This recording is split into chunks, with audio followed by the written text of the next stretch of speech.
পবিত্র রমজান শুরু হওয়ার সঙ্গে সঙ্গে অপেক্ষা শুরু হয় ঈদের। এজন্য অনেকেই কেনাকাটা করতে শুরু করছেন। রাজশাহী বিপণী বিতানের চিত্র জানাচ্ছেন সহকর্মী ইউসুফ আদনান।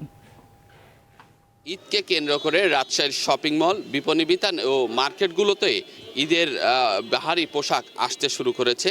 এই মুহূর্তে আমি রয়েছি রাজশাহীর আরডি মার্কেটে।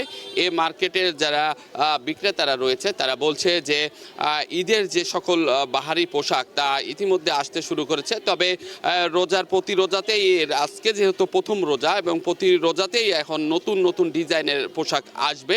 আমি বিক্রেতাদের সাথে কথা বলেছিলাম, তারা বলছে যে আসলে 10 রোজার পর থেকে বেচাকেনা ভালো হবে বলে তারা জানিয়েছেন। কারণ হিসাবে তারা বলছেন যে সরকারি বেসরকারি যে সকল কর্মকর্তা কর্মচারী রয়েছে তারা যখন বোনাস পাবে তারপর থেকে মূলত আসলে বিক্রয়টা ভালো হবে বলে তারা জানিয়েছেন। তবে আমরা দেখেছি যে সোপুরা সিল্ক ফ্যাক্টরিগুলোতে বাহারি ডিজাইন, বাহারি নামের পোশাকগুলো আসলে আনছেন এবং তারা ক্রেতা আকর্ষণমূলক পোশাক নিয়ে আসার চেষ্টা করছেন। তবে যে মার্কেটগুলো আমি ঘুরে দেখেছি, রাজশাহীর সব মার্কেটগুলোতেই ঈদের পোশাক আসা শুরু হয়েছে। তবে 5 রোজার পর থেকে নতুন নতুন ডিজাইনে যে সকল পোশাক তা আসবে বলে বিক্রেতারা জানিয়েছেন। তবে এবার গতবারের তুলনায় পোশাকগুলোর দাম কিছুটা বেশি বলে আমার কাছে মনে হয়েছে। আমি কিছু কিছু পোশাকের দাম জিজ্ঞাসা করেছিলাম বিক্রেতার কাছে যে কেন এরকম হচ্ছে।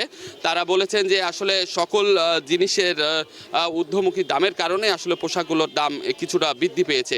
আসলে এই ছিল আমার কাছে ঈদের বাজারের সর্বশেষ খবর। Well done, side by side, free.